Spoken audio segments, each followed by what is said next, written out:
Bhagavate Vasudevaya. Om Namo Bhagavate Vasudevaya. Om Namo Bhagavate Vasudevaya. Om Namo Bhagavate Vasudevaya. Om Namo Bhagavate Vasudevaya. Om Namo Bhagavate Vasudevaya. Narayanam Namaskritya Naram Chaiva Narottamam Devim Saraswatim Vyasam Tato Jayamudirayet Nashtaprayeshva Bhadreshu Nityam Bhagavata Sevaya Bhagavatyuttama Shloke Bhaktir Bhavati Naishtiki Om Ajnanatimirandhasya Jnananjana Salakaya Chakshurunmilitam Yena Tasmai Shri Gurave Namaha Namo Om Vishnupadaya Krishna Presthaya Bhutale Srimate Bhaktivedanta Swaminiti Namine Namaste Saraswate Deve Gauravani Pracharine Nirvishesha Shunyavadi Paschatya Deshatarine Jaya Shri Krishna Chaitanya Prabhu Nityananda Shri Advaita Gadadhara Srivasadi Gaura Bhakta Vrinda Hare Krishna Krishna Krishna Hare Hare Hare Rama Rama Rama Hare Hare ग्रंथराज Shrimad Bhagavatam की जय श्रीमद् भगवद गीता की जय श्रील प्रभुपाद की जय Samaveta Gaur Bhakta Vrind ki Jai. Hare Krishna, dear devotees. I welcome you to today's Srimad Bhagavatam for All session. Today is July 20th, 2026. We are in the 543rd session and we are reading from Srimad Bhagavatam's 10th canto, 10th chapter, the deliverance of the Yamala-arjuna trees. And we have to read text 24 today. So in yesterday's verse, we saw that after uttering the curse as well as the benediction, the curse was also a benediction by Narad Muni to Nalakuvara and Manigriva. Narad Muni left and he went towards Naranarayana Rishi's ashram, which is in Badrik ashram. And because Nalakuvara and Manigriva were cursed, as soon as Narad Muni left, they also immediately came to Gokul and they became the two Yamala-arjuna trees. So that's what we read yesterday. So yesterday we discussed quite a bit of commentary and this whole pastime and what are the lessons that we learn from this pastime. So while discussing the commentary, I didn't get a chance to actually read the translation and purport. There's not much, just one line. We discussed it while discussing the commentary, but I didn't read it. So I'll just read it now and then move on to the next verse. So this was yesterday's verse, text 23. Śrī Śuka uvacha eva muktvasa devarṣir gato Narayana ashramam Nalakuvara Manigriva asatur yamalārjunau. Sukadev Goswami continued, having thus spoken, the great saint Devarṣi Nārada returned to his ashram known as Naranarayana ashram, and Nalakuvara and Manigriva became twin Arjuna trees. Purport. Arjuna trees are still found in many forests and their skin is used by cardiologists to prepare medicine for heart trouble. This is actually in Ayurveda, you get this if you have any heart problems, you get this powder, Arjuna, it's called Arjuna Paniyam. Arjuna Paniyam, because it's the bark of Arjuna tree, it's the powder, and you mix it in milk and you make it into a nice drink. You can add honey to it, some sort of sweetener. If sugar is allowed, you can add sugar, whatever, and like with milk, and it's nice. You can drink it. And that is a medicine for all types of heart problems. This is as per Ayurveda. And if for some reason you're not able to take milk, you can mix it with water also, and you can drink it for heart problems. Arjuna trees. So Srila Prabhupada is writing here, Arjuna trees are still found in many forests, and their skin is used by cardiologists to prepare medicine for heart trouble. This means that even though they are trees, they are disturbed when skinned for medical science. This means that even though they are trees, they are disturbed when skinned for medical science. So when you remove the skin, they become disturbed. So it's not that trees are absolutely without any consciousness. They have some consciousness. It's not as developed as humans, but they also have. So that's why Srila Prabhupada is saying, even though they are trees, they're disturbed. They're disturbed means what? That means they also feel pain. When you cut trees, they also feel pain. Like that. Okay. So now we'll go to today's verse, text 24. ऋषेर् bhāgavata-mukhyasya satyaṁ kartuṁ vaco hariḥ jagāma śanakais tatra yatrāstāṁ yamalārjunau ṛṣer bhāgavata-mukhyasya satyaṁ kartuṁ vaco hariḥ jagāma śanakais tatra yatrāstāṁ yamalārjunau. One more time. ऋषेर् bhāgavata-mukhyasya satyaṁ kartuṁ vaco hariḥ jagāma śanakais tatra yatrāstāṁ yamalārjunau. ऋषेर् bhāgavata-mukhyasya. Bhāgavata-mukhyasya means the crest jewel of all Bhagavatas. Who is that? Rishi. Which Rishi? Narada Rishi. So ṛṣer means Naradas, Narada Rishis, who is the best of all devotees. Bhāgavata-mukhyasya satyaṁ kartuṁ vacaha, to make his words true. Harihi, Krishna. Okay? So Hari or Krishna, in order to make the words of Narad Muni, who is the crest jewel amongst all Vaishnavas, in order to make his words true, jagāma śanakais tatra. Tatra means to that place. He started, he went there, jagāma.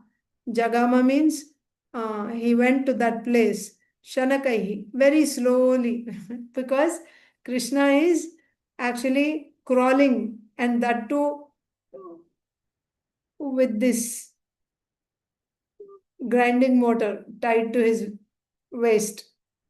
So slowly he started moving towards that place. Which place?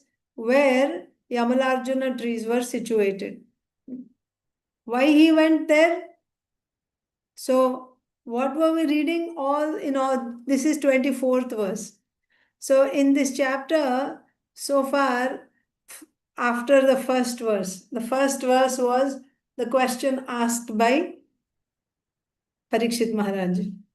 Please tell me in detail, what did these two do? That because the last chapter ended with Krishna, after Yasodamayi tied Krishna and went away, then Krishna glanced on these two trees and he looked into their history, their past. Oh, they are Nalakuvara and Manigriva, the sons of Kuvera, and they had, They were intoxicated by wealth, and my great devotee Narad Muni cursed them to become trees and also gave them a benediction that they will be delivered by me. So Krishna saw all that. So that's in two verses. In two verses, just it is said that they are cursed by Narad Muni and that they would be delivered by Krishna. So Krishna, when he glanced on these trees, he looked at the history. That was said in the end of the previous chapter. So at the beginning of this chapter, Parikshit Maharaj asked, such a great devotee, Narad Muni, he also became a victim of anger. What did these two do? What kind of abominable activity did they do that even Narad Muni got angry? Huh? Please describe the whole thing to me. I'm very eager to know. So then Sukadeva Goswami began to narrate. So from second verse onwards, now we are in 24th verse. We were simply reading about Nalakuvara and Manigriva as demigods, what all they did and how Narad Muni came and how they got cursed. That's what we've been reading in this whole chapter until now. Now all of a sudden we are reading, now in order to make Narad Muni's words true, Krishna slowly moved towards the Yamala-arjuna trees. So you have to see what is the context here. Now we came back to the present from flashback. So previously, all this what Sukadeva Goswami was explaining to Parikshit Maharaj in these 23 verses was the history in the previous life. These Yamala-arjuna trees in their past life, what they did. Sukadeva Goswami was explaining in detail and how they were, under what circumstances they got cursed by Narad Muni, what happened after they were cursed. All this was described. And then all of a sudden now we see Krishna is crawling towards the trees.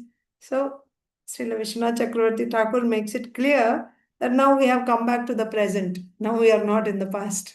So in the present, now Krishna, he glanced on Nalakuvara and Manigriva.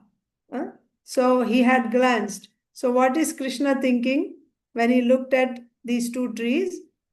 ṛṣer bhāgavata-mukhyasya satyaṁ kartuṁ vaco hariḥ.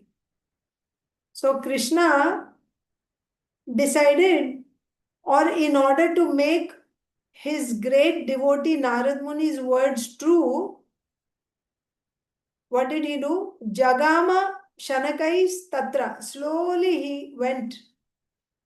He started moving slowly to that place where Yamala-arjuna trees were situated. So one thing is very significant here. Let's read the translation.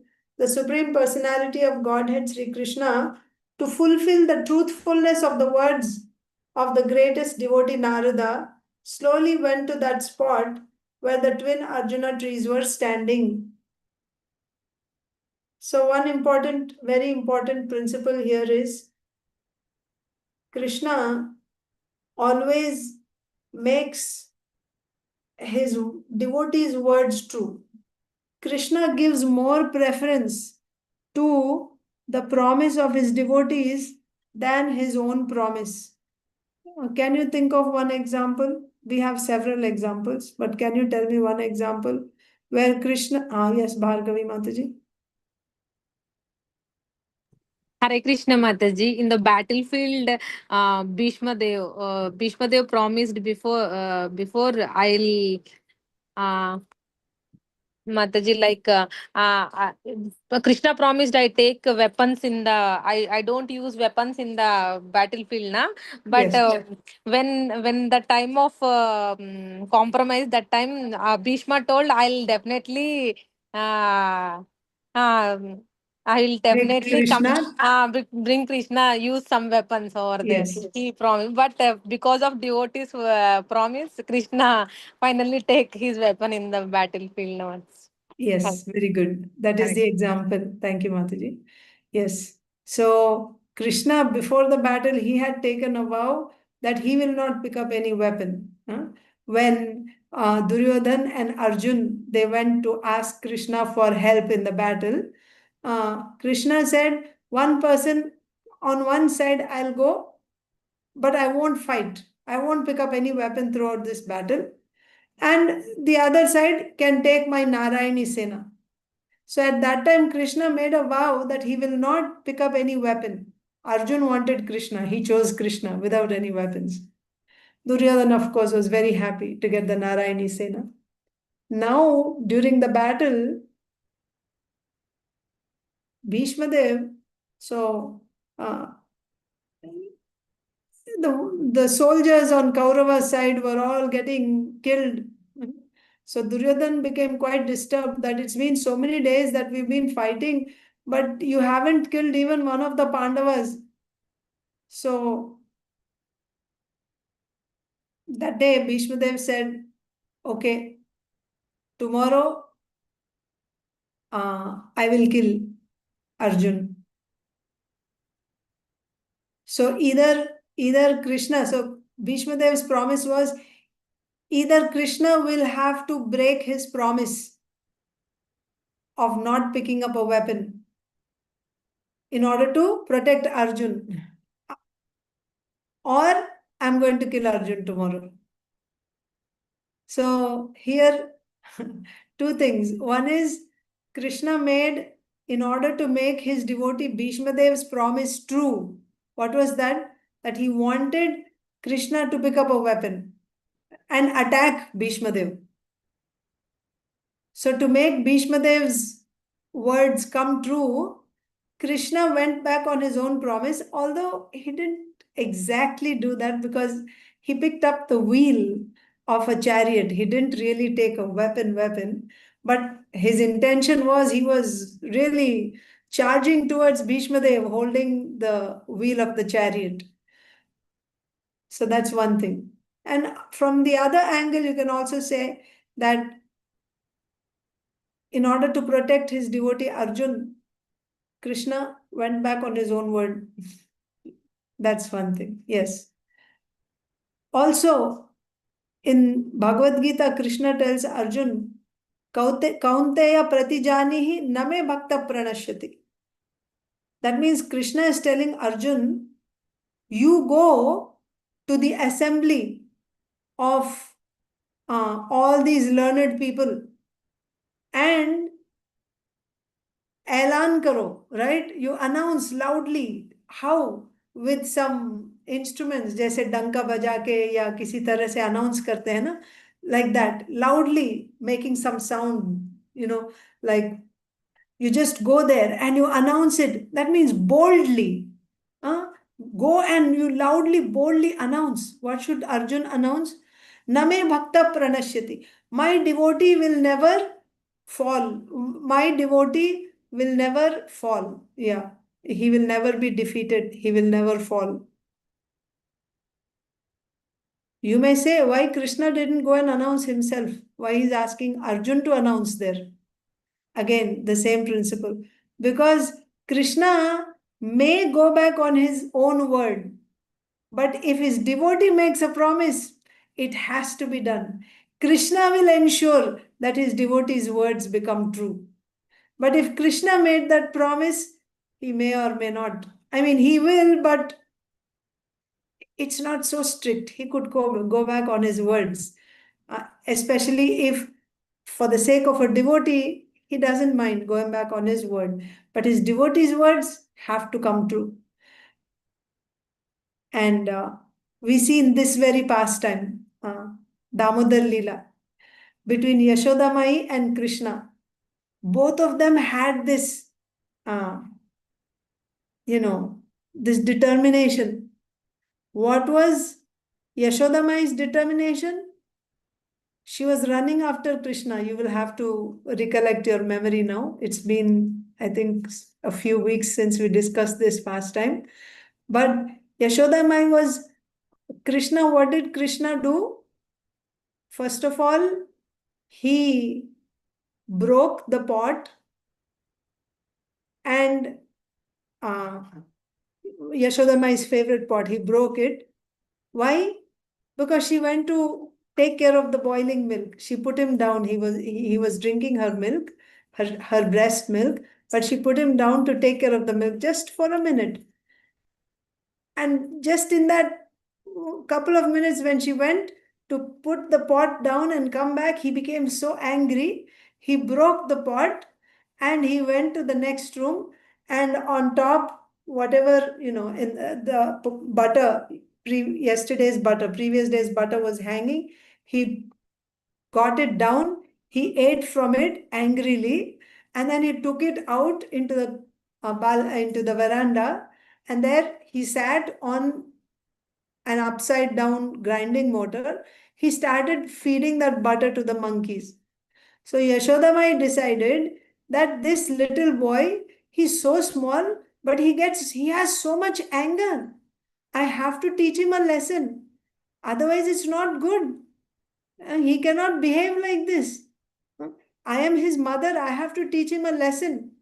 Otherwise, he's going to get spoiled. He cannot behave like this. So she picked up a stick and she went after him to punish him. And he was running away. And finally, her determination was, she caught him also. She caught him and he was actually trembling in her hand. So she threw the stick away. But then she was fearful. Different things were there. One thing is, he may go away into the forest, and then there may be some wild animals. Out of fear and even out of anger, and he's just a small boy. He was like 3-year-old, little, 3+. But he looked like a 5-year-old boy. But she was worried for him. So she thought, I'll tie him up. So I will teach him a lesson. And also, now he's in fear and he's anger. He may leave home and go away. So how we'll go and find him, in the forest? So I'll tie him up. And what was Krishna's determination? He didn't want to get tied up by Yashodamai. So both of them had opposite sankalpas here. Yashodamai wanted to bind Krishna, and Krishna did not want to get bound by her. So she brought the rope and she went around, she tried to tie the knot. It was 2 fingers too short. She was surprised. Then she got another rope, she tied it again. The rope was the same size. It's not that, sometimes they show in some serials or, like all of a sudden, the big rope, it just becomes small. No, it didn't become small. As she was adding more and more rope, that rope was not becoming small. Nor was Krishna's waist becoming big. His waist, that's why she was surprised. His waist can come within my fist. It is so small. And so much rope, hundreds and hundreds of ropes she added. And it is such a long rope. And it's not able to bind that small waist of Krishna. And this was surprising to her. But she was determined. From morning until evening, she got all the ropes that were there in her house and in all the neighbors' house in the entire village. All the other gopis, she had them bring ropes from all other homes. And she was also running here and there getting ropes, trying to tie Krishna. But until evening she tried. And Krishna, within Krishna, this Aishwarya Shakti, that it just stood up, that you're going to tie the Supreme Personality of Godhead like that. So his Shakti, she just, that means, which Shakti is that?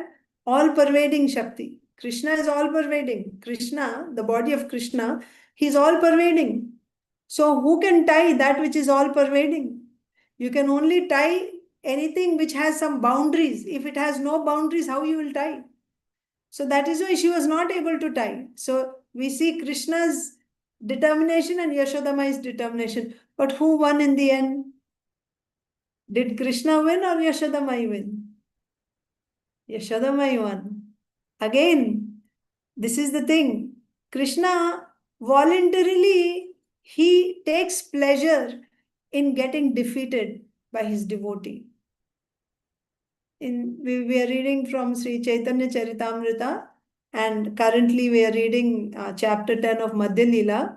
So Srila Brahmananda Bharati says the same thing, that it is the nature of the Supreme Lord, it is his characteristic feature that he voluntarily takes pleasure in accepting defeat from his devotee. He becomes defeated in front of the devotee. This is his nature. This is his characteristic feature. So that's why in this Leela also we see Yasodamayi wins and Krishna gets defeated. Like that. And the principle is he gives so much, he makes sure that his devotees' words have to come true. It's not about him getting defeated, but he makes his devotee win. He makes his devotees' words come true. Even in Prahlad Maharaj's case, when Hiranyakashipu, he came, finally, he was coming down from his throne and he asked Prahlad, "Where is your Lord?" Then he said, "He is everywhere." So then Hiranyakashipu asked, "Is he there in this pillar?" So Prahlad Maharaj, when he looked, he was seeing, he was seeing the Lord there. He said, "Yes, he is here." So why? It's not that Nrsimhadev was hiding in that pillar. The Lord is present everywhere. But because Prahlad Maharaj said that Nrsimhadev is there in that pillar, to make Prahlad Maharaj's words come true, Nrsimhadev appeared from that pillar. And also, Hiranyakashipu was actually coming down to kill Prahlad Maharaj. He was coming down from his seat, from his throne, with a sword in his hand. He was coming to actually cut the head of Prahlad Maharaj. But when he was coming down, again, Narad Muni, when Indra, Lord Indra, was taking away Kayadu, when she was pregnant with Prahlad Maharaj, Hiranyakashipu had gone to do tapasya. So at that time, Lord Indra, along with the demigods, came and he abducted Kayadu and he was taking her. At that time, Narad Muni came and stopped him. So Lord Indra's point was that such a great demon, Hiranyakashipu's child, will be another Hiranyakashipu. We are not able to deal with one Hiranyakashipu. Now another Hiranyakashipu is coming. It's better to kill him before he takes birth. Of course, we cannot attack a pregnant woman. It's very sinful, and you just cannot attack any woman, what to speak of a pregnant woman. So we'll wait until the child is born. After the child is born, we will kill, and then we will send her back to her husband. So at that time, Narad Muni said, the child in her womb is not a demon. He's a Mahabhagavat, and nobody can kill him. He cannot be killed by Hiranyakashipu or anyone. Now again, Narad Muni's words that this child cannot be killed by anyone. And now, coming back to future, Hiranyakashipu is coming down with a sword to kill Prahlad Maharaj. So Nrsimhadev appeared to make Narad Muni's words true. Narad Muni who said that this child cannot be killed. And Hiranyakashipu is coming to kill. So to make Narad Muni's words true, immediately Nrsimhadev appears from that pillar. So we'll have many, many examples like this where the Lord always goes out of his way to make the words of his devotees come true. He takes great pleasure in that. Kaunteya pratijani name bhakta pranashyate. So here also, Krishna, now again we are in the present. So in the last 23 verses, we were seeing the history of Nalakuvara and Manigriva, or these Yamala-arjuna trees, who were Nalakuvara and Manigriva, and what all they did and how they got cursed and how Narad Muni finally went away. And then they became trees. So now coming back to present, now Krishna, when he glanced on Nalakuvara and Manigriva, he remembered, he saw the past, and how Narad Muni had cursed them and also gave them the benediction that they will be delivered from these three bodies by the touch of Krishna. So, to make his great devotee Narad Muni's words true, now Krishna started to slowly crawling towards the Yamala-arjuna trees. The Supreme Personality of Godhead, Śrī Kṛṣṇa, to fulfill the truthfulness of the words of the greatest devotee Narada, slowly went to that spot where the twin Arjuna trees were standing. Why slowly? Because he's crawling. And there is this grinding motor also behind him. Devarṣir mein, text 25. Devarṣir mein priyatamo yad imau dhanadātmajau tatra sadhayishyami yad gītam tan mahatmana. Devarṣir mein priyatamo, priyatama, priya, priyatara, priyatama means positive, comparative, superlative degree. So priyatama means dearest. Dear, dearer, and dearest. So who is that? Devarshi. Narad Muni is my dearest devotee. Devarshir me priyatamo yad imau dhanadātmajau. And imau means these two. Dhanad atma. Dhanad means the treasurer, one who's holding dhana of the demigods. Dhanad atmaja means sons. So these two sons of Kuvera, who is the treasurer of demigods, tat tatha sadhayishyami. Tat tatha sadhayishyami. So, Devarshir me priyatamo yat. That means whatever Narad Muni said, or whatever Narad Muni did, or whatever he said, or whatever he planned for these two sons of Kuvera, that I will make successful. Sadhayishyami. Matlab sadhya. Sadhya mane to make it fruitful, to perfect it, to make it successful. I will do.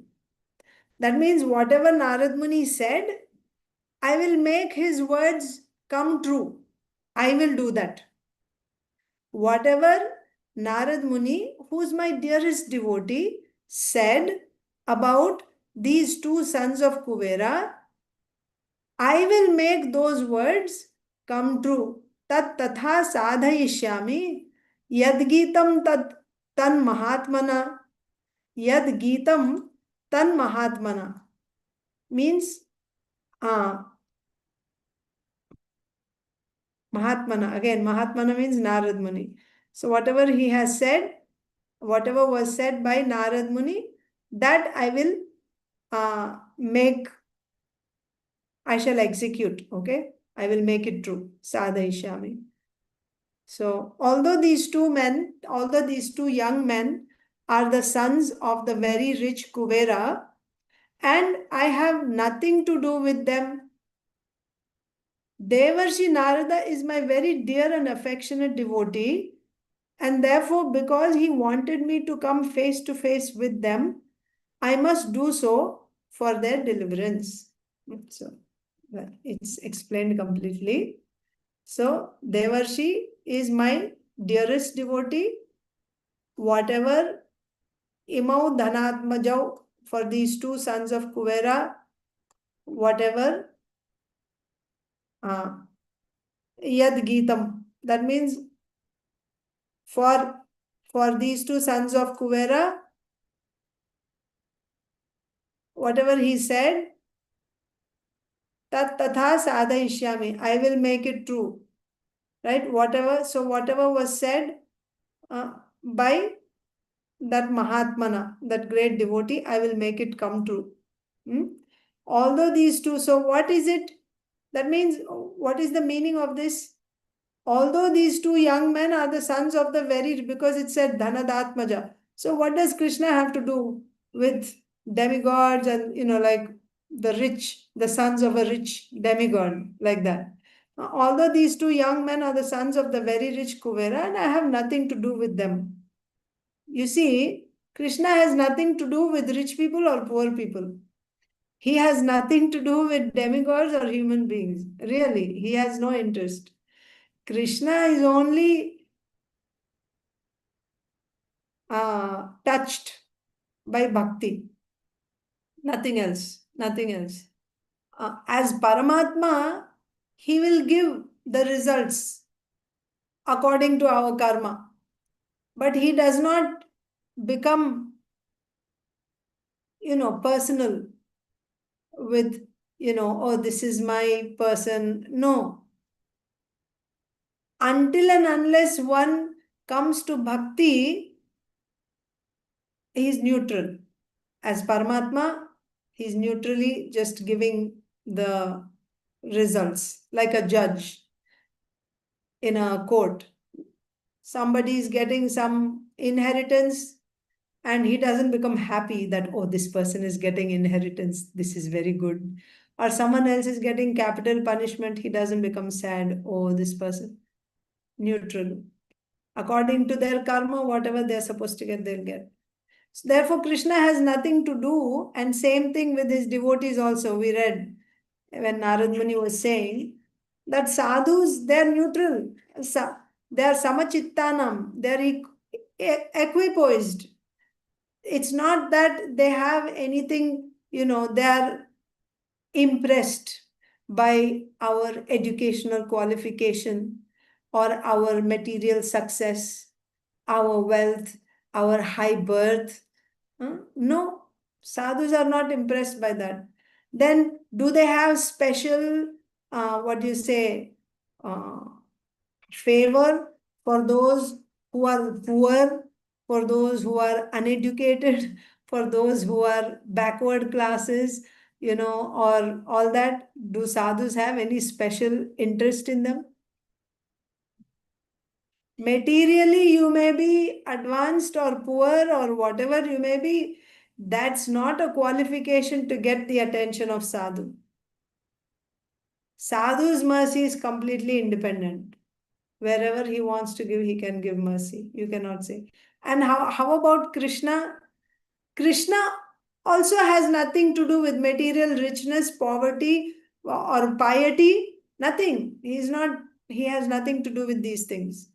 However, whether you are poor or rich, demigod or human being, when you render bhakti, devotional service, that means if you do shravanam, kirtanam, vandanam, archanam, smaranam, any of these sakshat bhakti, if you do, that touches Krishna.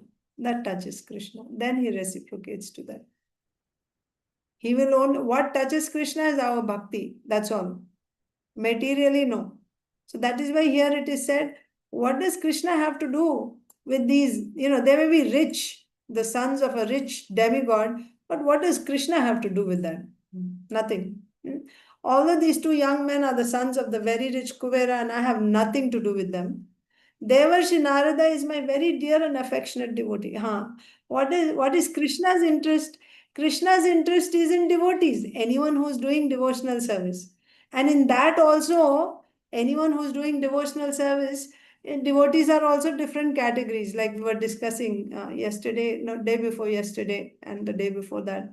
You have different varieties of devotees. So there is a hierarchy. So the best is Shuddha Bhakta, pure devotee. Narad Muni is called priyatamo, the best of all devotees, the dearest, very, very dear to Krishna, Mahabhagavat devotee who has so much love for Krishna. And his love is now transformed into compassion for the conditioned souls. So he's traveling all over the universe, preaching. And in yesterday's session, we also saw what is Narad Muni's mercy. He didn't have to, curse Nalakuvara and Manigriva. Acha hua, yaad aaya. I was supposed to tell about sadhu. I forgot. I just remembered.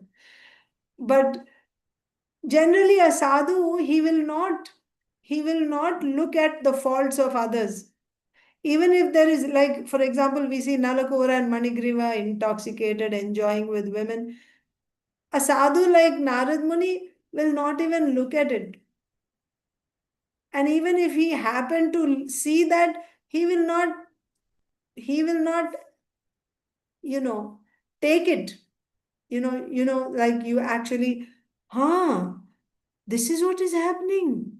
Like that. No, he won't. First of all, he won't even notice, he won't look at it. But even if he looked at it, he won't accept it. He won't accept the faults of others. This is a sadhu. However, we see Narad Muni, he looked at them, he noticed what was happening, and he also decided, he cursed them. Why? Because he wanted to clear them. He wanted to clean them up. And not just clean them up by that punishment, but then he wanted to plant the seed of bhakti. And from that plant would come the fruit of prema. This is the mercy of a sadhu. He is not simply satisfied. First of all, sadhu has nothing to do with punishing. But in rare cases, this is the extreme mercy of a sadhu, that the sadhu is even punishing. That punishment is also his great mercy. Mercy can come in different ways. So here is Narad Muni's mercy, cursing them, but he is not leaving them by simply cursing them to become trees. He's taking the responsibility to actually bring them to bhakti, to plant the seed of bhakti. This is the mercy of Narad Muni. So,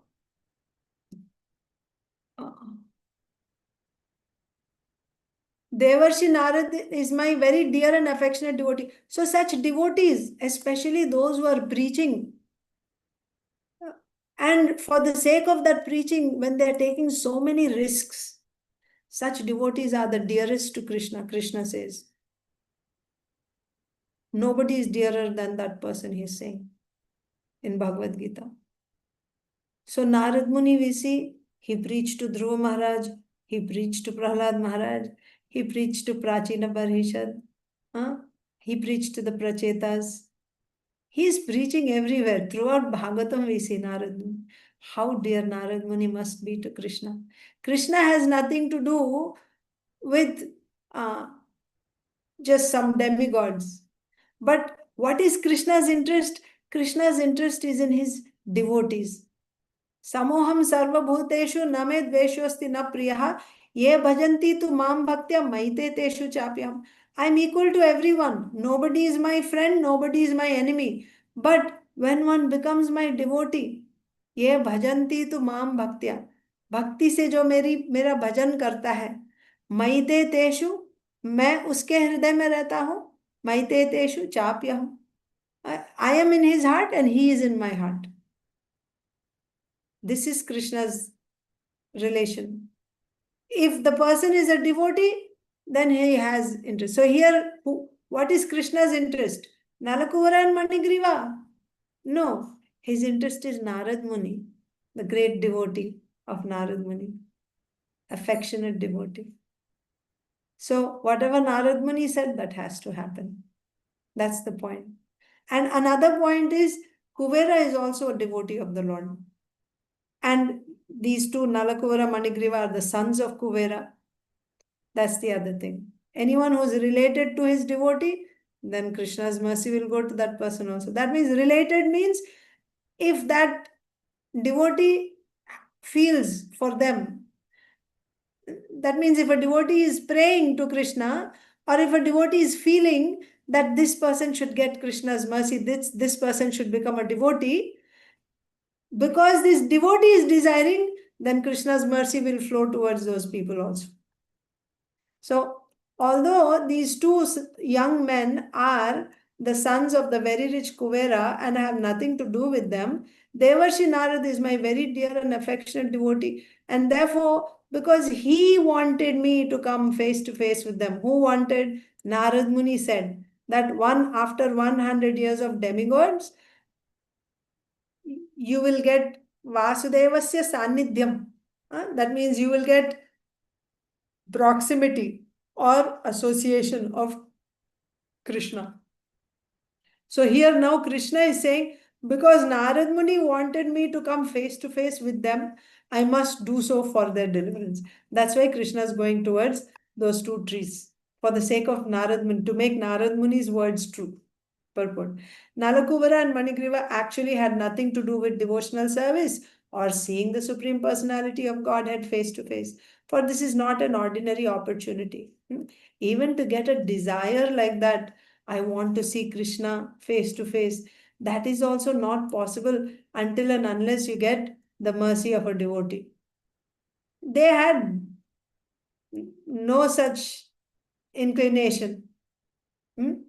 So, because it's not an ordinary opportunity, getting audience of Krishna, Krishna looking at you and you are looking at Krishna face to face. It is not that because one is very rich or learned or was born in an aristocratic family, one will be able to see the Supreme Personality of Godhead face to face. Whatever amount of material qualification you may have, that is not the reason, that is not the cause for you to see Krishna face to face. This is impossible. But in this case, because Narad Muni desired that Nalakuvara and Manigriva see Vasudeva face to face, the Supreme Personality of Godhead wanted to fulfill the words of his dear devotee Narad Muni. So, what is Nalakuvara and Manigriva's qualification to see Krishna face to face? Their being associates of Lord Shiva, their being the sons of Kuvera, their being demigods, or what? None of these. Their qualification was they received the mercy of Narad Muni, and Narad Muni actually gave them the benediction that they will see Krishna. This was the qualification of Nalakuvara and Manigriva, the mercy of Narad Muni. If one seeks the favor of a devotee, instead of directly asking favors from the Supreme Personality of Godhead, one is very easily successful. Mad bhakta pujo bhyadika, Krishna says. A devotee of my devotee is better than my devotee. If someone is directly Krishna's devotee, better than him is one who is a devotee of Krishna's devotee. If one seeks the favor of a devotee, instead of directly asking favors from the Supreme Personality of Godhead, one is very easily successful. Why? Because if you seek the favor of a devotee, first of all, devotees are very, very merciful. Krishna can become strict. Krishna will be, like, no, don't tell this Bhagavad Gita to those who are, envious. But devotees will still take some risk and they'll have compassion. In spite of Krishna saying no, sometimes they take risk and they go and reach out to the fallen souls. That is why the devotees are our only saving grace. And once the devotee wants it, then Krishna's mercy will flow, because that is his nature. Whatever the devotee says, Krishna has to do. So that's why if you seek the favor of a devotee, instead of directly asking favors from the Supreme Personality of Godhead, then your chances of success are great. Of course, you should remember also the type of devotee that you are worshipping, following. If you worship a mixed devotee, that devotee can only bring you up to that point. So if you're worshipping and following a pure devotee, then that devotee can bring you to the pure devotional platform. But if you are following a mixed devotee, that devotee can only bring you up to the platform where he or she is. They cannot bring you to the platform of pure devotional service. That is there. So, yeah, so that also has to be understood. But one who is worshipping, that's why we have this parampara. We go through the chain of disciplic succession. We don't directly approach Krishna. We approach Krishna through the disciplic succession. If one seeks the favor of a devotee instead of directly asking favors from the Supreme Personality of Godhead, one is very easily successful. Srila Bhaktivinoda Thakur has therefore recommended, Vaishnava Thakur tomara kukur, bhuliya jano ho more. Krishna se tomar, Krishna dite paro. So Vaishnava Thakur tomara kukur. So here Srila Bhaktivinoda Thakur is praying to the Vaishnava, oh my dear master Vaishnava, tomara kukur bhuliya jano ho more. I am your dog. Please don't abandon me. I am your dog. What does the dog do? Even if the master kicks, he will not go away. He'll just stay there.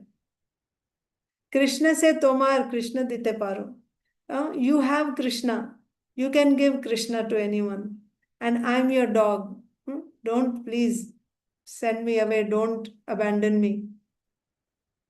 You have Krishna. You can give Krishna to anyone. Like this. So with this mood, one should hold on to Vaishnavas. One should desire to become like a dog in strictly following a devotee. So the way how should you follow a Vaishnava, a devotee? The way a dog follows its master. One should desire to become like a dog in strictly following a devotee. Krishna is in the hand of a devotee. Adurlabham atma bhaktau. Vedeshu durlabham. Durlabham means very difficult. If you want to attain Krishna by studying Vedas, it is durlabh. Durlabh means very, very difficult, almost impossible. If you want to reach Krishna, attain Krishna through Vedas, it's almost impossible. However, if you want to attain Krishna through his devotees, Atma Bhaktav. Atma Bhaktav means Krishna's devotees. Adurlabham, it's not impossible, it is possible. Adurlabham Atma Bhaktav. Vedeshu Durlabham Adurlabham Atma Bhaktav. Govindam Adi Purusham Tamaham Bhajami. Advaitamachyutamanadi Mananta Rupam Madhyam Purana Purusham Navayavvanam Cha Vedeshu Durlabham Adurlabham Atma Bhaktav. So he is Durlabham through Vedas, but Adurlabham through his devotees. So that's why hold on to Vaishnavas, because Vaishnavas have Krishna. And if you approach Vaishnava, Vaishnava can give you Krishna. Thus, without the favor of a devotee, one cannot directly approach Krishna. What to speak of engaging in his service? If you cannot even approach Krishna, how will you engage in his service? Whatever devotional service we are doing or we have done, it is only because of mercy of devotees. On our own, we don't have the qualification to render devotional service. That service is given to us. It's given to us by the devotees. They engage us in Krishna's service. Without the favor of a devotee, one cannot directly approach Krishna. What to speak of engaging in his service? Narottam Das Thakur therefore sings, Chhadiya Vaishnava Seva, Nistara Paye Che Keba. Did anyone, do you have any example in the entire history of a person who didn't do any Vaishnava Seva, who never served a Vaishnava, and he got delivered? No. Chhadiya Vaishnava Seva Nistara Paye Che Keba. कोई है ऐसा जो बिना वैष्णव सेवा किए जिसका उद्धार हो गया? He got delivered. Unless one becomes a servant of a pure devotee, one cannot be delivered from the material condition of life. Note this point. every word of this line. Unless one becomes a servant of a pure devotee. And when you say pure devotee, be sure you understand what is a pure devotee. Anyabhilashita shunyam, jnana karmadya navritam, anukulyena krishnanushilanam bhaktiruttama. In simple words, one who is rendering direct devotional service 24/7 only for the pleasure of Krishna. That is a pure devotee. Unless one becomes a servant of such a pure devotee, one cannot be delivered from the material condition of life. In our Gaudiya Vaishnava society, following in the footsteps of Rupa Goswami, our first business is to seek shelter of a bona fide spiritual master. Ādau gurvāśrayaha. So, when you get Dhrida Shraddha, what is the first step after you get? So, Dhrida Shraddha is not bhakti. It is the qualification of the performer of bhakti. So, when the performer gets Dhrida Shraddha, then the first step is he surrenders to a spiritual master. Ādau gurvāśrayaha. He will take shelter of a spiritual master. And then his bhajan begins, pure devotional service begins. So it's essential, absolutely imperative to serve a pure devotee of the Lord. Otherwise, there is no progress in bhakti. So now, I want to tell you this. So tomorrow we'll do text 26. But yesterday we were discussing about sadhu, how Narad Muni looked at, Narad Muni saw Nalakuvara and Manigriva's condition, and he cursed them also. But there it is said that generally sadhus, they don't look at others' faults. So in that context, I wanted to discuss with you or just show you the hierarchy of sadhus and asadhus. We also have to do Bhagavad Gita. What should I do? Should I discuss sadhu, asadhu, or go to Bhagavad Gita now?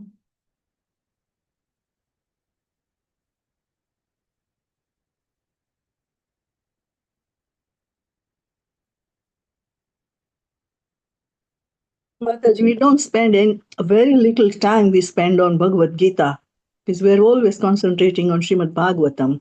Right. So we should do Bhagavad Gita then? Yes, please. Okay. Okay.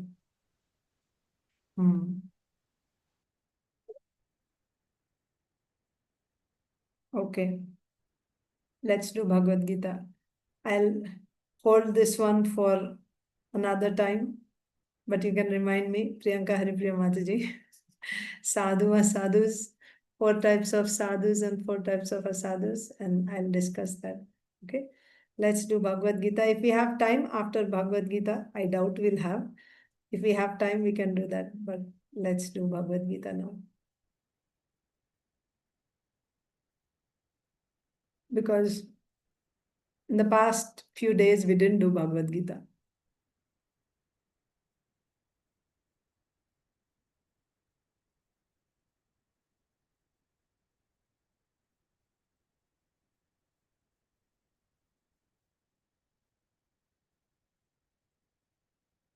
Okay, so we are in the 15th chapter and we just completed text 5.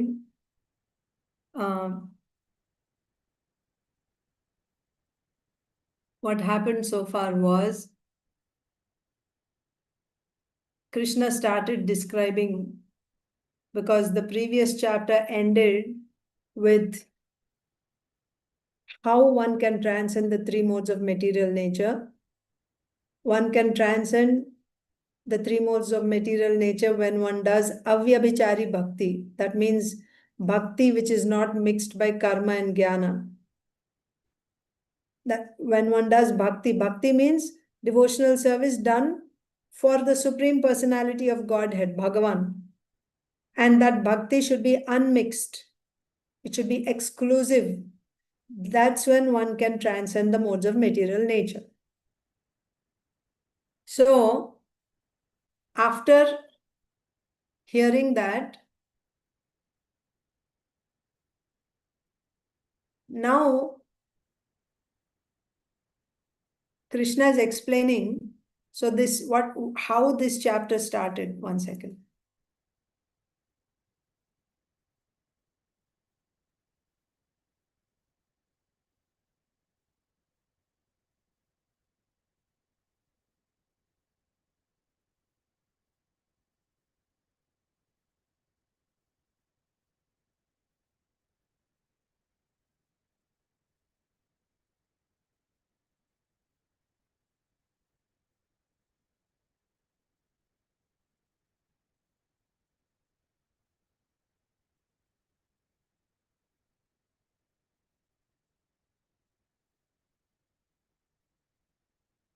Just 1 second.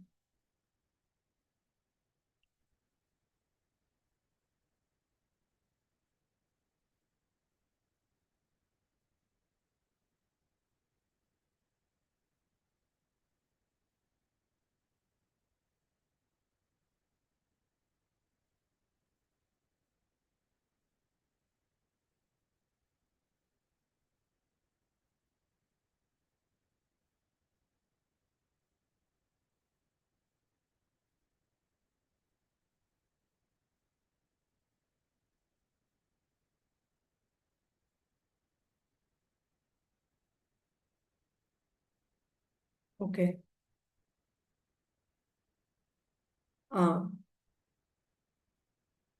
So those who do avyabhichari bhakti, they'll be able to transcend the 3 modes.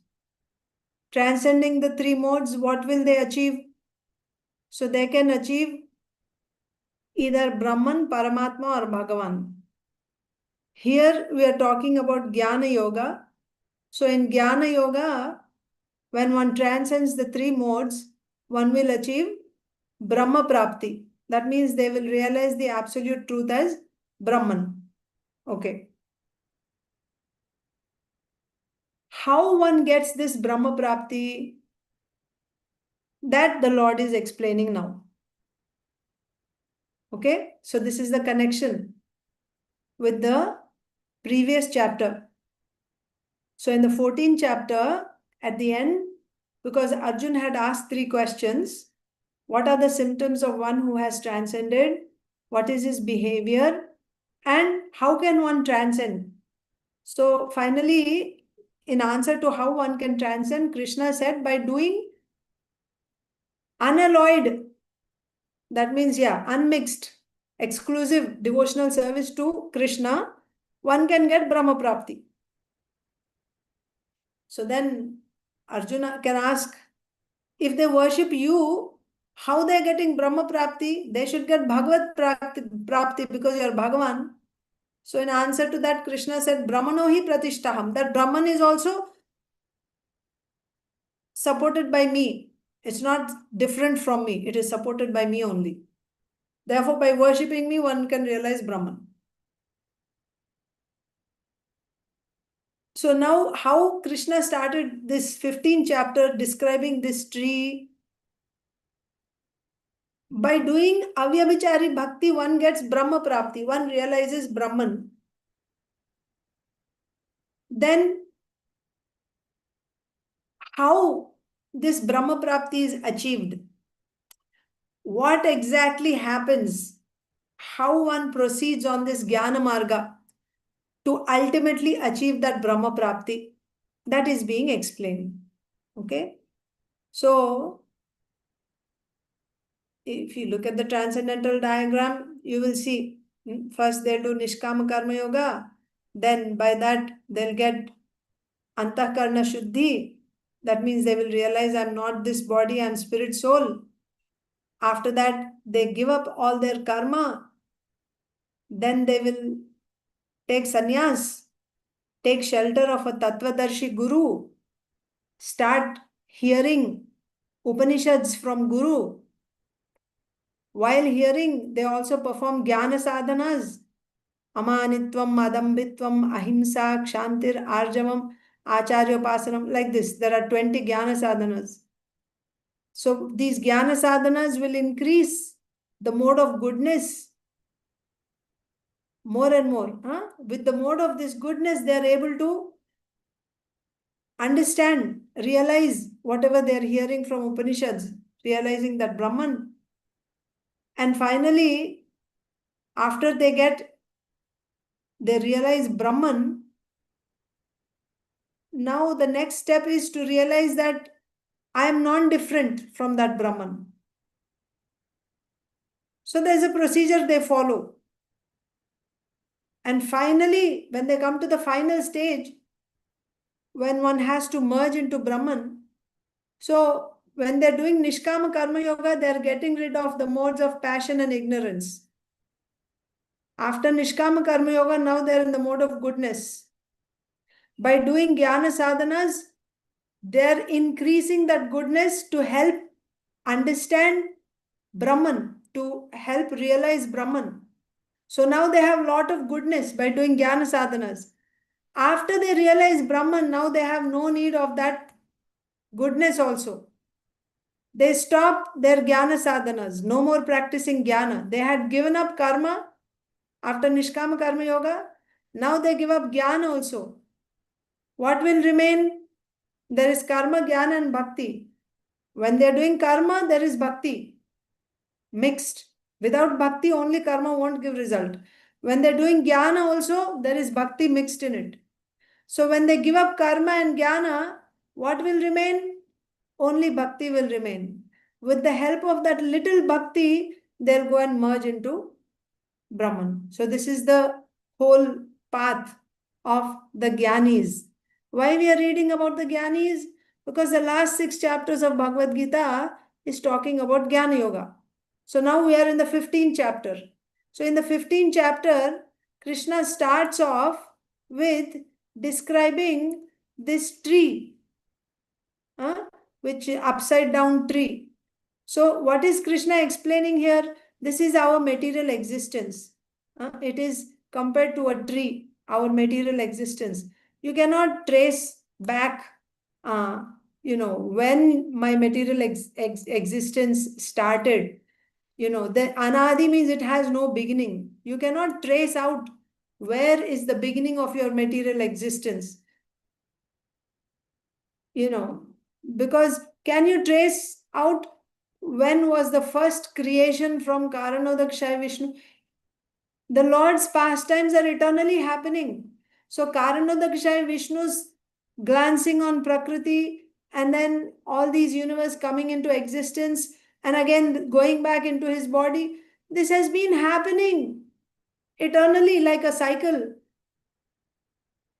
How can you trace out where is the beginning? When did it start? There is no beginning. That's why it is said anadi. So that is why you cannot, Krishna says in these verses, this banyan tree, upside down banyan tree, you cannot trace out where is its beginning, where is its end. So this whole material existence, what are the branches, what are the leaves, what are the roots, and all that is described in these verses. But the important thing is, finally here, after describing the tree, which is nothing but our material existence, Krishna is saying you should cut the root, the thick root of this tree. Where is this root? It is in Satyaloka, right? The root is there and then the branches are all over. So you should cut the root of this tree. With what? What is the weapon with which you should cut? The weapon is called asanga. Asanga means detachment. With the weapon of detachment, asanga shastrena, dridhena chitva, very, very firmly you have to cut this root of this samsara tree, material existence. And after cutting this, what should you do? You have to surrender to the Lord from whom everything originates. Tameva chadyam purusham prapadye. Okay? You have to surrender. After cutting this tree, you have to surrender to the Supreme Lord. And then by surrendering, what will happen? Yasmin gata na nivartanti bhuyaha. Tataha padam tat parimargitavyam. Yasmin gata na nivartanti bhuyaha. Tataha padam. You will go to that destination. Tat parimargitavyam. So you'll go to that destination, reaching which one will never come back to this samsara tree again. There's no way of coming back. When will this happen? Only when you surrender to the Supreme Lord. That is the important point. Okay? So how one gets this destination? That's being explained. So in order to explain that, first our material existence is explained in the form of an upside down tree. And then Krishna is saying, you have to cut this tree because the upside down tree means it's a reflection. You cannot get any pleasure from a reflection. That means you cannot eat the fruit, you cannot get the shade, nothing from a reflection. You need the reality. So therefore, cut this upside down tree. And the reflection tells you that there's a real tree in the spiritual world. But if you want to go there first, you have to cut this. And after cutting this, that means with detachment. Why detachment? Because this is Jnana Marga. In Jnana Marga, you need detachment. Antakarna Shuddhi, how you will get? By detachment. So with detachment, you cut this material tree and then you surrender. So important thing is even in Jnana Marga, you have to surrender to Bhagwan only. You want to realize Brahman, you want to go and merge into Brahman, you have to surrender. Then you will get that Param Padam. What is that Padam? That is Brahman. You'll go and merge into Brahman. Then Nirmana Moha Jita Sangha Dosha. Who can go to that destination? Who can get that destination? Nirmana Moha. One who is free from false prestige, one who is free from illusion, from false association. Adhyatma Nitya Vinivritta Kama, free from all material lust, and who has understood the eternal, realized the eternal. Dvandvair Vimukta, he is free from the dualities. Sukha Dukkha Sangair. So what are the dualities? Happiness, distress, victory, defeat, like this. So he is free from all this. Gacchantya Padamavyayam Tat. Such a person is eligible to go to that destination, Padam. What is that? Amuda. Amuda means unlimited, right? There is no limit to it. Amuda. That is Brahman. And Avyayam, that means which is inexhaustible. So he'll get that destination. One who has all these qualities, that means he's detached. He has cut that samsara tree. If he has cut that samsara tree, then there won't be any fruits of that tree. Happiness, distress, nothing. Okay? So now we'll read text 6, today's verse. Now, how one gets that destination is said, and then who is qualified to get that destination is said. Now that absolute truth is being described, whatever you're going to realize, that is being described. So here this is Brahman. Brahman is being described. Na tad bhasayate suryo na shashanko na pavakaha yad gatva na nivartante tadhama paramam mama. Na tad bhasayate suryo. So that destination, that padam, is not illumined by sun, na shashanko na pavakaha, nor by moon, nor by fire. That abode, that Brahman, is not illuminated by the sun, the moon, or fire. Yad gatva na nivartante. After going there, one does not come back. Tadhama paramam mama. That is my supreme abode, Krishna is saying. That supreme abode of mine is not illumined by the sun or moon, nor by fire or electricity. Those who reach it never return to this material world. Purport. The spiritual world, the abode of the Supreme Personality of Godhead, Krishna. You know what I will do? I will read the purport after I explain the commentary, because then we will be able to understand the purport in the right context. So, this is text 6.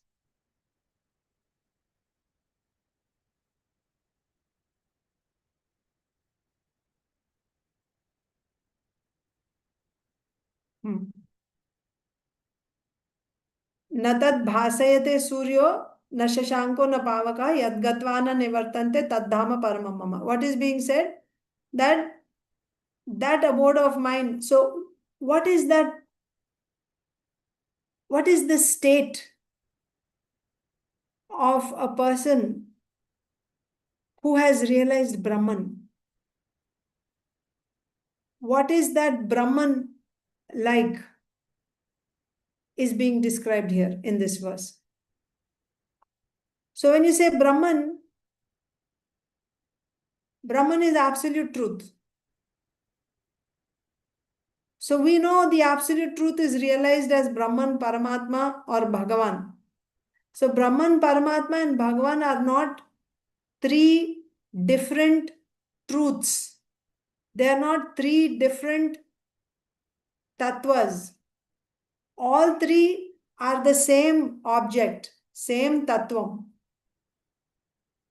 But according to my bhakti, I will realize that one object in three different ways. That object appears differently to different worshippers based on their bhakti. So what did we understand? That whether you want to realize Brahman or Paramatma or Bhagavan, everyone has to surrender to Bhagavan. This you have to understand. Everyone has to surrender to Bhagavan to realize Brahman, Paramatma or Bhagavan. Because the object is only one. The object is Krishna. But one sees Krishna as Brahman, or one sees Krishna as Paramatma, or one sees Krishna as Lord Ramchandra, or one sees Krishna as Lord Narasimhadev. Why this taratamyam? Why this difference in realizing the same person? What is it that is differing in different worshippers? It is their bhakti. Some people have less bhakti, some people have more bhakti. So when you have little bhakti, then you can only realize the absolute truth partially. If you have little bit, if you have more powerful, stronger bhakti, it's like when you have a lamp. How far can that lamp show you? A flashlight. A few meters, isn't it? But beyond that, you cannot see, isn't it? So that means the power in that flashlight can only show you so much. But if you have a floodlight, when they have these games, football games or cricket matches, they use floodlights in stadiums. So those floodlights are able to show more. That means the power is more in the floodlight compared to a flashlight. Now, what about the sun? The power of illumination is far more in the sun compared to the lamp or the floodlight. So the sun can show everything, isn't it? You can see everything on the earth. Similarly, when one is following the path of jnana, they are also doing bhakti. They also have that power of bhakti, but there is very little bhakti, like a flashlight. So they are seeing the same object, Krishna, but they are not able to see him completely. They only see him partially in the form of light as Brahman. And somebody who's following the path of Ashtanga Yoga to realize Paramatma, then it's like, you can say, like a floodlight or something, like there's more power. So you can see little bit more than what a Jnani is realizing. Jnani is realizing only Brahman, but a yogi can realize Paramatma. What is the difference between Paramatma and Brahman? Brahman has no attributes, simply its existence. That's all. And there is pleasure in that. But it is the effulgence. Brahman is the effulgence. Paramatma, he has a form, and also he controls the external energy and marginal energy. He's the controller. So there is more attributes that you can actually see him as the controller, Paramatma. But a devotee, his bhakti is tivra, it's intense, like the sun. So in sunlight, the way you're able to see everything, a devotee's bhakti can reveal the absolute truth completely. That means in the form of Bhagavan, his personality, his energies, his abode, his devotees. So many things are revealed. He's able to see much, much more. But the object is the same. That's the point. The object is the same. But depending on the path that you are following, you are realizing that object differently. So,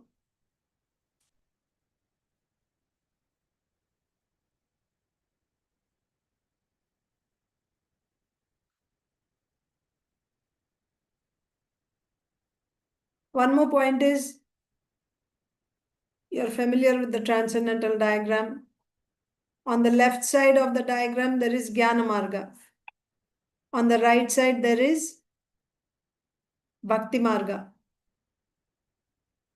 And Ashtanga Yoga can come either on the left or on the right.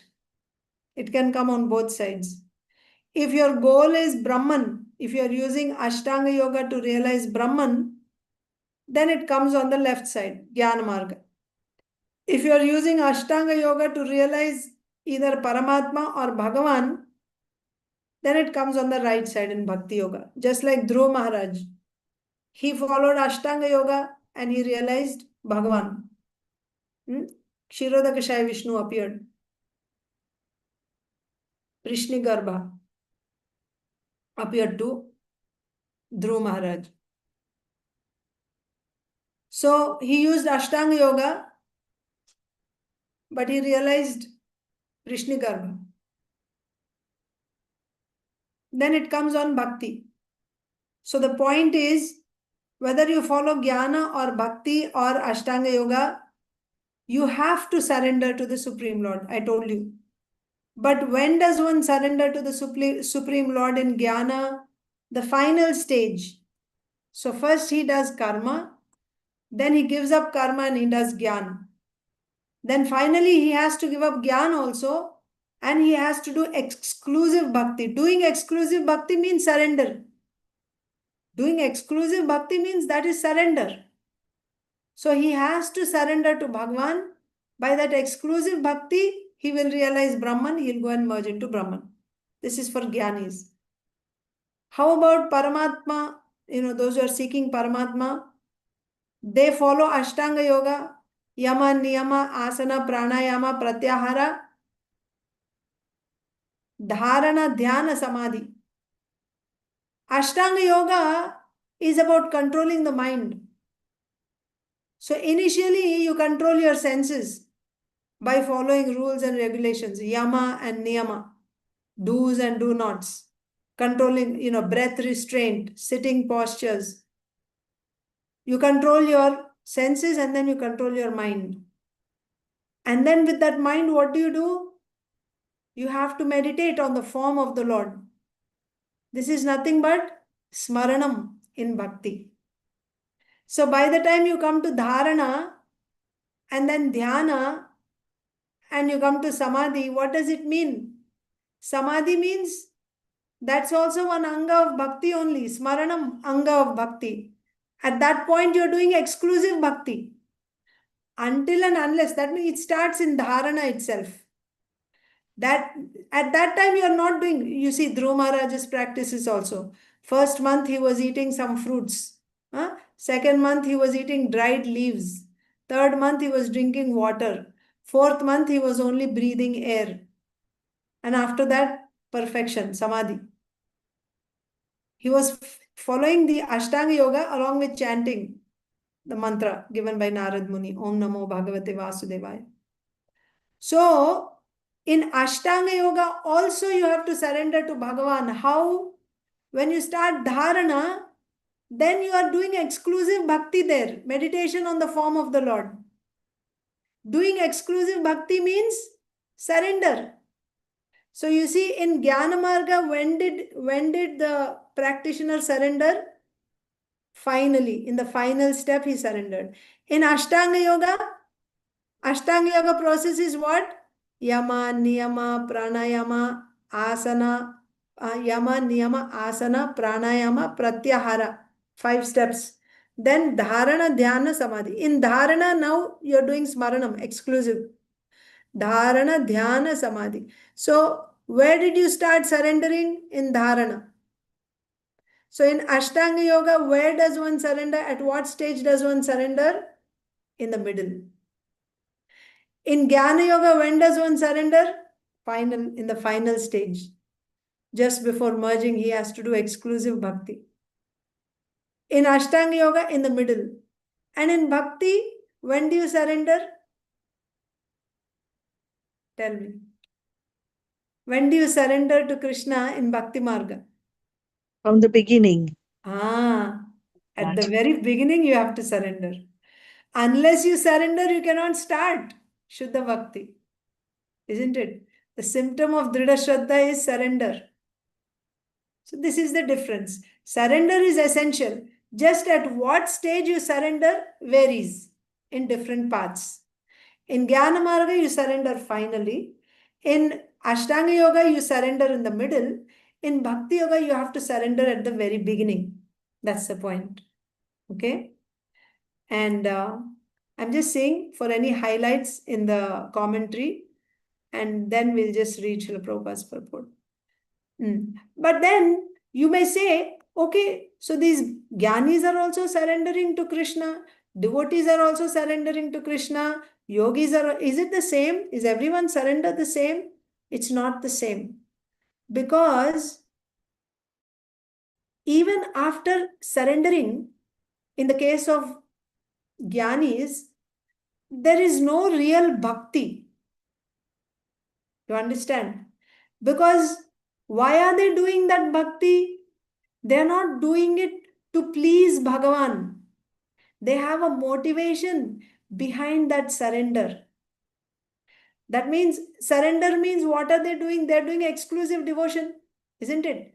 They gave up karma, they gave up jnana, now they're doing exclusive devotion. That means Shravanam, Kirtanam, they're doing Archanam exclusively. However, why they are doing it? So that they can get Brahma Prapti, so that they can go and merge into Brahman. Is there any intention to please Bhagavan by that? So Anya Abhilashita Shunyam is missing. They have a desire which is separate from Krishna's pleasure, from Krishna's desire. Therefore, even though the Jnanis are surrendering to the Lord, that surrender is not considered real bhakti. Because their intention is not to please the Supreme Lord by that surrender. You understand? That is not there. They have a motivation. Motivation matlab they have a separate agenda. They want to go and merge into Brahman. However, in Bhakti Yoga, what is the motivation behind surrendering to Krishna? The motivation is to please Krishna. But if somebody is doing bhakti, shravanam, kirtanam, with a selfish desire for material prosperity by doing that bhakti, because I am doing bhakti, by this I will be blessed by material prosperity. If such desire is there, it is a selfish desire, then that type of bhakti is not real love. It is not pure love, pure unalloyed bhakti. That's why the other day I was explaining to you Sakaitava and Akaitava. Sakaitava means there is some cheating, where you have some selfish desire, selfish motivation. Akaitava means there is no such selfish motivation. You're doing only for the pleasure of Krishna. So if you have a desire for material prosperity, or you have a desire for liberation also, both are Sakaitava. There is some, actually Akaitava, Sakaitava is a different term, okay? I won't mix it up here. Akaitava, Sakaitava means when you do that particular karma or jnana exclusively for the sake of the bhakti which you are assisting. If that karma is assisting bhakti, if you do that karma only for the sake of assisting bhakti, it is called Akaitava. If you are doing it for the sake of assisting plus some other purpose, that is Sakaitava. So let's not bring those terms here, Akaitava, Sakaitava. Here the terms will be Prinana Rupi and Tyaga Rupa. Prinana means where there is love. Tyaga means where there is detachment. So when you're doing bhakti, expecting some material prosperity, then that type of bhakti, that means sakama, and second one is kaivalya kama. Okay? If you're doing sakama, you're doing bhakti and you're expecting some material result, then there, even though externally I'm showing that love to the Lord, I love you, Krishna, and I'm doing, offering and everything, it seems like you're doing it with love, with devotion. That love is not real. It is simply abhasa. Abhasa means it looks like love, but actually it is not love, because there is some motivation behind your bhakti. What is that motivation? Krishna, you take care of my material situation. You treat me, you treat my disease, make me free from this disease, or you solve this material problem in my life, or you give me a place in Swarga, whatever. Give me a high birth. All these things. Bless my family. Bless my friends. Bless my community. So all this is, even though I'm doing bhakti and I'm expecting all these things, that means in such bhakti, there is no real love. That even when we show that love is simply semblance. It resembles, but actually there is no love. That's the point here. Okay? We should not expect. And what to speak of jnanis who are expecting to merge into Brahman, or for that matter, even if you're asking to go back to Godhead also. There is some kind of demand. I'm doing this bhakti, so I should go back to Godhead by doing this bhakti, so that's also like liberation only. So I don't have to suffer in this cycle of birth and death again. That is also not real love. Okay? When the motive is either material prosperity or liberation in exchange for bhakti, then the prema in that bhakti, the love that we are showing in such bhakti, is simply a semblance of love. It is not real love. Semblance means it's like a reflection. If I'm serving you mango, I want to feed you mango, but I will show the reflection of a mango in the plate. and I will tell you, eat this mango. Can you enjoy that mango? Can you relish the taste of that mango? No. You cannot get any taste. You'll just see the reflection there in the plate. Similarly, when we do bhakti with such motivation for liberation or for some material prosperity, the love that we are showing in that bhakti, that love is not real love. It's like a reflection. There's no taste coming from that love. Krishna won't relish that taste. The way you cannot taste the reflection of a mango in the plate, like that. So the love of karmis and jnanis is like that reflection. Karmis and jnanis means jnanis are expecting, what are they expecting? Liberation. Karmis are expecting material prosperity. Even if they are worshipping Lord Vishnu, they're worshipping Lord Vishnu, but in exchange for that worship, they want material prosperity. They're called karmis, even if they're worshipping Lord Vishnu. But if they in exchange for that worship, if I'm expecting material prosperity, he's called a karmi.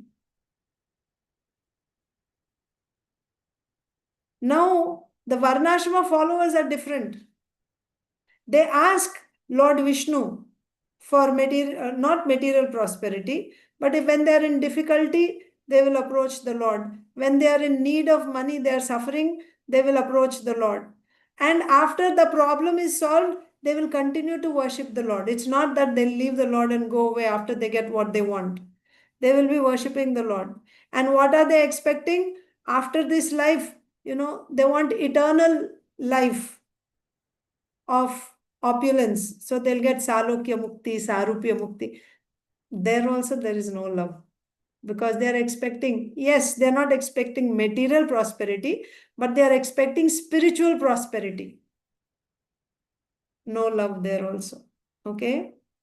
So, jnanis are also doing avyabhichari bhakti. That means bhakti which is not mixed by karma, jnana. Jnanis are also doing avyabhichari bhakti. However, their purpose is not to please the Lord by their bhakti. Their bhakti is to go and merge into Brahman. So that's why their bhakti is not pure bhakti. Even though they are doing exclusive bhakti, their bhakti is not pure bhakti because of the motivation behind that bhakti. That's why when you say Shuddha Bhakti, Anyabhilashita Shunyam, you don't have any desires other than pleasing Krishna. You don't have any demands. You don't have any demands. You don't have any desires. You only want Krishna's pleasure. That is pure devotion. Whatever I am doing, devotional service, you don't expect anything. You don't expect recognition. You don't expect, what do you say? Adoration, distinction, profit. You don't expect any of these things for your devotional service.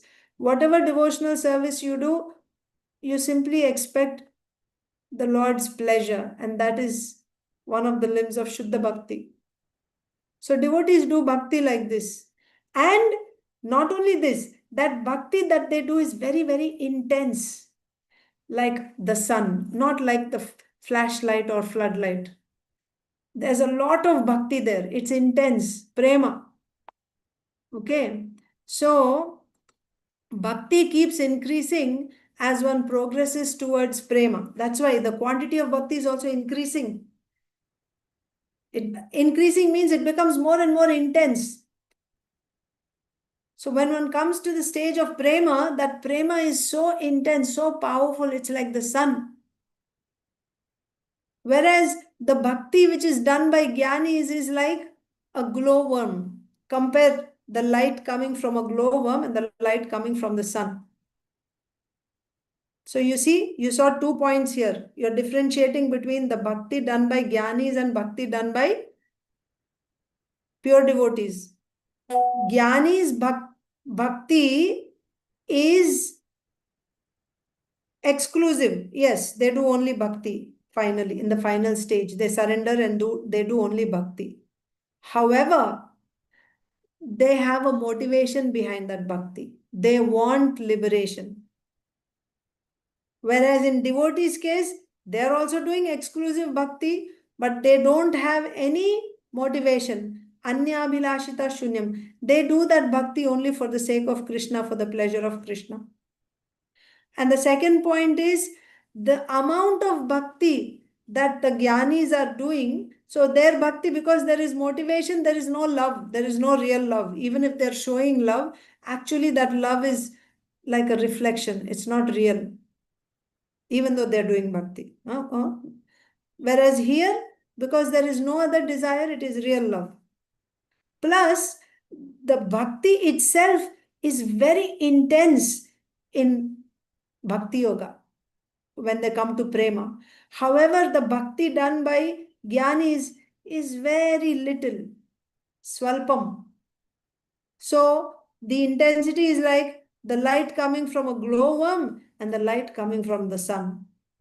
That is why with this much light, they can only see the absolute truth as Brahman.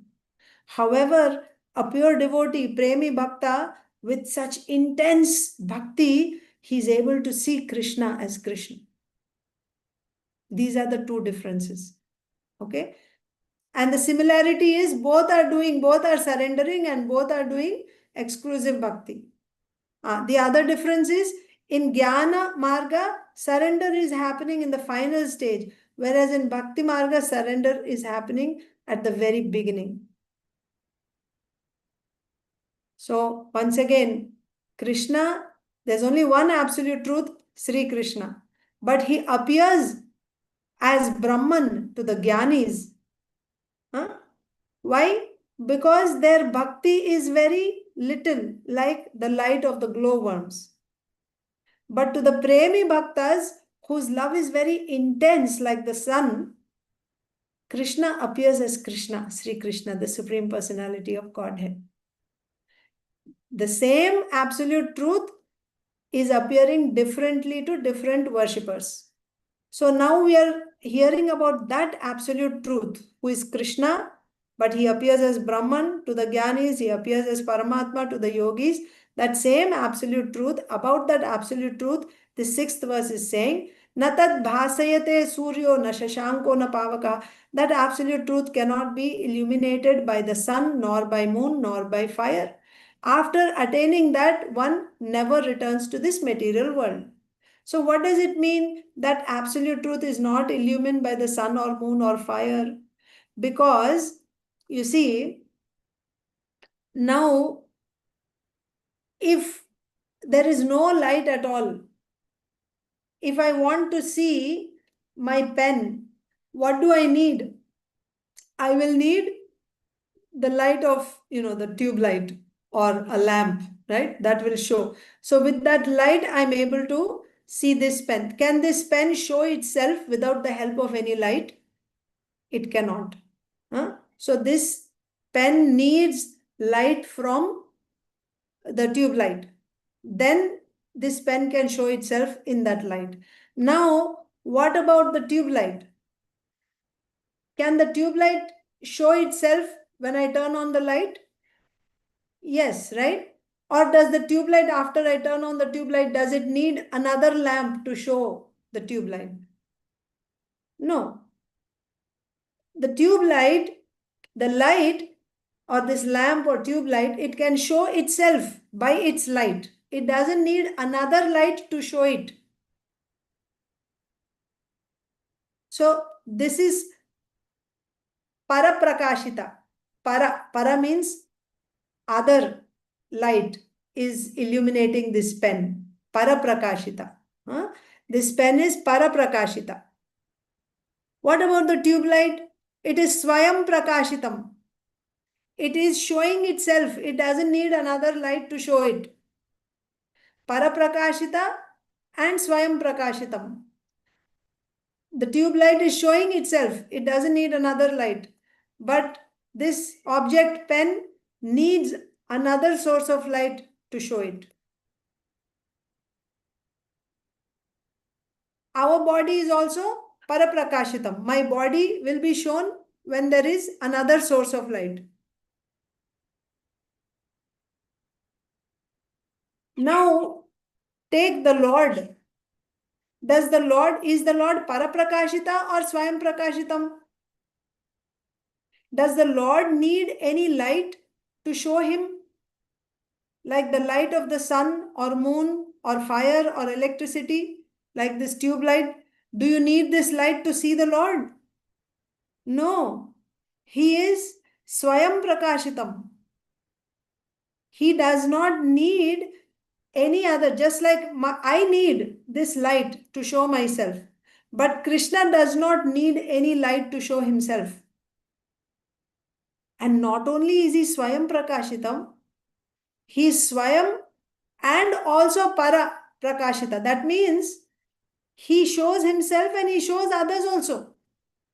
In fact, whatever sources of light you have in this world, like the sun, the moon, fire or electricity, they have this capacity to show themselves and to show others. Where are they getting this power from? This illuminating power. Their light is borrowed light from the Supreme Lord. They don't have their own light. Even the sun, the moon, the electricity or fire, they are showing others, but their light is not their own light.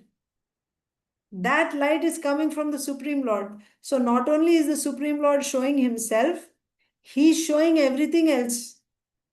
So does he need the sun, moon, and electricity to show him? No, he doesn't need.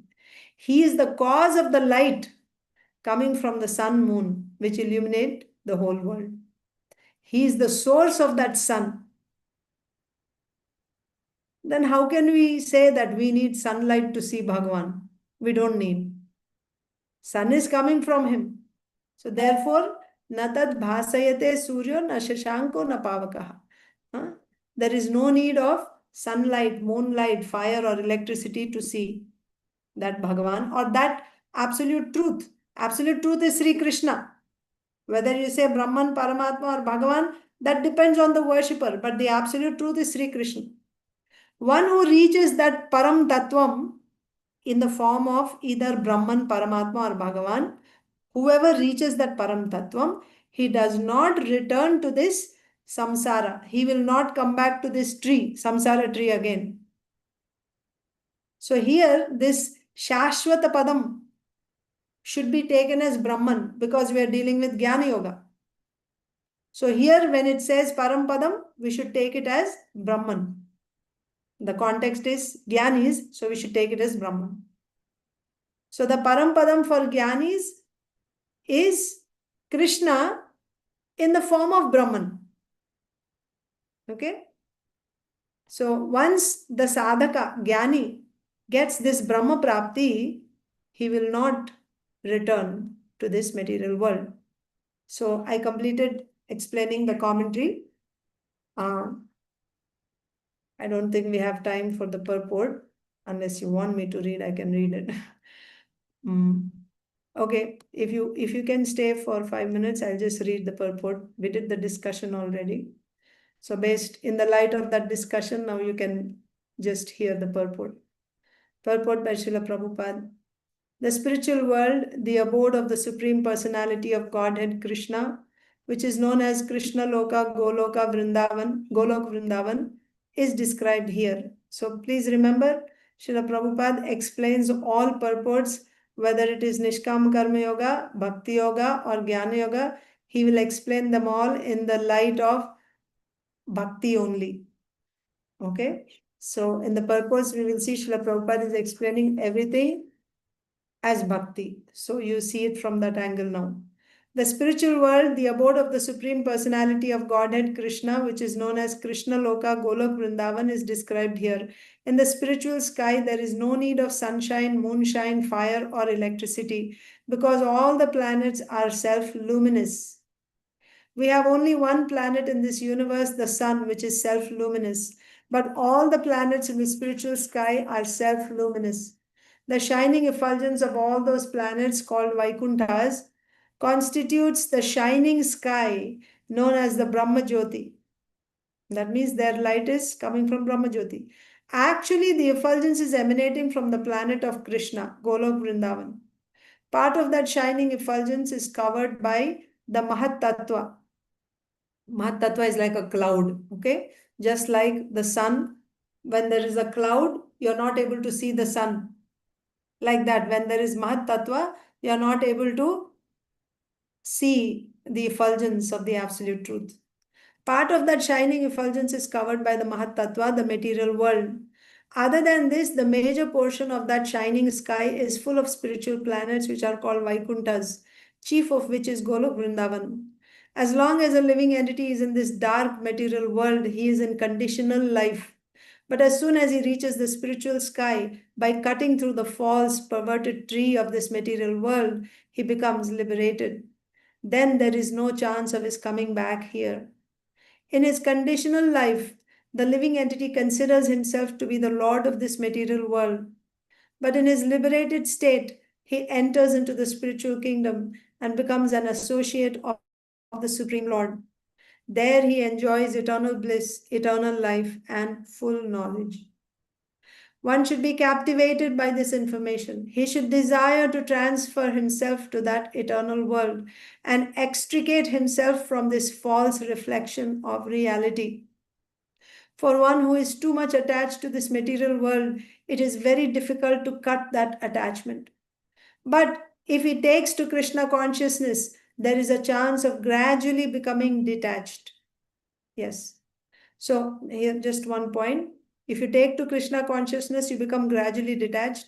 So in the case of Jnanis, they do Nishkama Karma Yoga. By Nishkama Karma Yoga, they develop detachment. When they become fully detached, then they begin Jnana Yoga. For Bhaktas, do you need detachment to begin Shuddha Bhakti? You don't need detachment. What you need is Shraddha, faith. If you have faith in Krishna, in Bhakti, then you can begin pure devotional service. You can surrender to Krishna. That Bhakti will give you whatever you need. All anarthas are removed and everything. Bhakti is capable of doing that. But Gyan is not so powerful. That is why first you need pure heart. Antakarna Shuddhi is required. Then only you can start Jnana Marga. But Bhakti is so powerful. Even if you have contaminations, that's not a disqualification to do pure devotional service. All you need is firm faith in Krishna. That's all. And then with that faith, when you begin pure devotional service, Krishna consciousness, gradually your attachments to this material world, everything will come out. Okay? For one who is too much attached to this material world, it is very difficult to cut that attachment. But if he takes to Krishna consciousness, there is a chance of gradually becoming detached. One has to associate himself with devotees. Yes. Sadhu Sangha at every stage we need. One has to associate himself with devotees, those who are in Krishna consciousness. One should search out a society dedicated to Krishna consciousness and learn how to discharge devotional service. In this way, he can cut off his attachment to the material world. One cannot become detached from the attraction of the material world simply by dressing himself in saffron cloth. So what do we need to detach ourselves? You have to need the association of devotees, where you can discharge devotional service. One cannot become detached from the attraction of the material world simply by dressing himself in saffron cloth. He must become attached to the devotional service of the Lord. Therefore, one should take it very seriously that devotional service. One should take it very seriously that devotional service, as described in the 12th chapter of Bhagavad Gita, is the only way to get out of this false representation of the real tree. So this false representation is our material existence. You want to get out of this false representation and you want to get to the real tree. What is the only way? The only way is to take to devotional service very seriously. In Chapter 14, the contamination of all kinds of processes by material nature is described. Only devotional service is described as purely transcendental. The words paramam mama are very important here. Actually, every nook and corner is the property of the Supreme Lord, but the spiritual world is paramam, full of 6 opulences. The Katha Upanishad 2-15 also confirms that in the spiritual world there is no need of sunshine, moonshine, or stars. Na tatra suryo bhati na chandra tarakam. For the whole spiritual sky is illumined by the internal potency of the Supreme Lord. That supreme abode can be achieved only by surrender and by no other means. So, as we discussed earlier in the commentary, everyone is realizing that same absolute truth, but depending on the amount of bhakti he has, he realizes as Brahman, Paramatma, or Bhagavan. So, in this purport, Srila Prabhupada is explaining the realization of a devotee, a pure devotee. So, he will realize Golok Vrindavan Dham, the abode where Krishna is there with his associates and performing pastimes. Okay? But what I explained to you was the Gyanis. Why I explained to you the Gyanis? Because this section, the last 6 chapters of Bhagavad Gita, is called Jnana Yoga.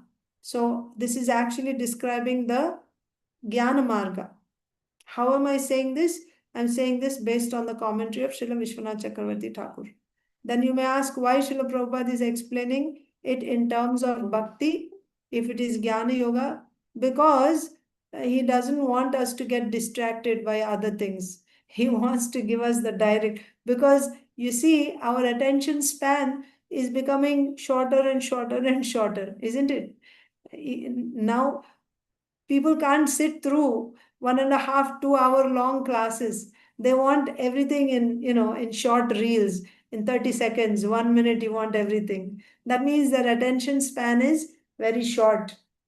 So therefore, Acharya can foresee, like Vyasdev foresaw our condition in Kali Yuga. Like that, Srila Prabhupada seeing our condition, deplorable condition, we are not going to have the patience to sit down and study everything. So he gives the essence in each and every purport. Because if a person didn't read the entire Bhagavad Gita, if he just opened the Bhagavad Gita and read one purport, still he should get the essence. So in every purport, Srila Prabhupada will talk directly about devotional service to Krishna.